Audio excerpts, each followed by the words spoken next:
Logic সবারই আছে, logic সবার মাথায় আছে, কিন্তু ওই লজিকটা অ্যাপ্লাই করবো কিনা কনফিডেন্সটা নাই। লজিক অ্যাপ্লাই কনফিডেন্স নেই, আর কনফিডেন্সটা দিবে তোমাকে প্র্যাকটিস। তুমি একটা ম্যাথ প্র্যাকটিস করো বারবার, প্র্যাকটিস করলে বারবার না একবারও করলা, একটা ম্যাথ প্র্যাকটিস করলে একবার, ওইটাই পরীক্ষা হলে আসলো, তোমার ওই লজিকও আছে এন্ড দেন কনফিডেন্স আছে, তুমি ম্যাথটা পারবাই। মান মিলতে হবে না, মান আলাদা, মান চেঞ্জ করেছে, কিন্তু ওই লজিকটা করে আসছো, ওই লজিকটা অ্যাপ্লাই এর কনফিডেন্স আছে। সো এই ভাষার মার প্যাচ, এই ভাষা হইলে এটাই ধরবো, এই ভাষা হইলে এটা ধরবো না, এটা কিভাবে বুঝবে? এটা অনেকগুলো ম্যাথ, ধরো 100 ম্যাথ প্র্যাকটিস করলো, 200 ম্যাথ প্র্যাকটিস করলো একটা চ্যাপ্টারে, তাহলে তোমার দেখবা যে সকল ম্যাথই নখ দর্পণে চলে আসছে, যাই দেখ না তুমি পারবাই।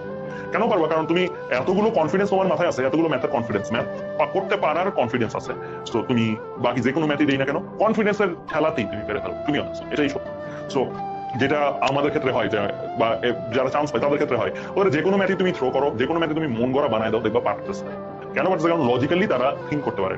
সো এটা তোমরা 23 ব্যস্ত, একটু সময় লাগবে, বাট প্র্যাকটিস পার্টটাতে কোনো হাল ছাড়া যাবে না। এন্ড এটাতে যদি হাল ছাড়ো, মানে যদি মনে হয় কত কষ্ট, এতগুলো ম্যাথ এত করতে হবে, ওরকম ভাবে হাল ছাড়া দেখবা যে কেউ না কেউ করতেছেই বাংলাদেশে, কেউ না কেউ এর সংখ্যাটাই অনেক বেশি বাংলাদেশে এখন, টু বি অনেস্ট 93% প্লাস পাচ্ছে 18,000 মানুষ, তাহলে বুঝতেই পারছো সো কম্পিটিশনটা কি লেভেলের। সো তোমাদের এই জায়গাতেই আমি বলবো যে ইয়াটা হারানো যাবে না, ধৈর্যটা হারানো যাবে না, ধৈর্যটা সবচেয়ে বড় শক্তি আর কি এইচএসসি লাইফে। এন্ড করতে থাকবা, কোনো ফলাফল পাবা না ইনিশিয়ালি, 2 মাস যাবে, 3 মাস যাবে, 5 মাস যাবে, 6 মাস যাবে, 1 বছর পরে দেখো তুমি এমন একটা লেভেলে তুমি যে কোনো কিছু দাও, তোমার আটকানো যাচ্ছে না, সবগুলো জায়গায় পরীক্ষা তো র্যাঙ্ক করতেছো। সো এটা একটু সাধনার ব্যাপার আর কি।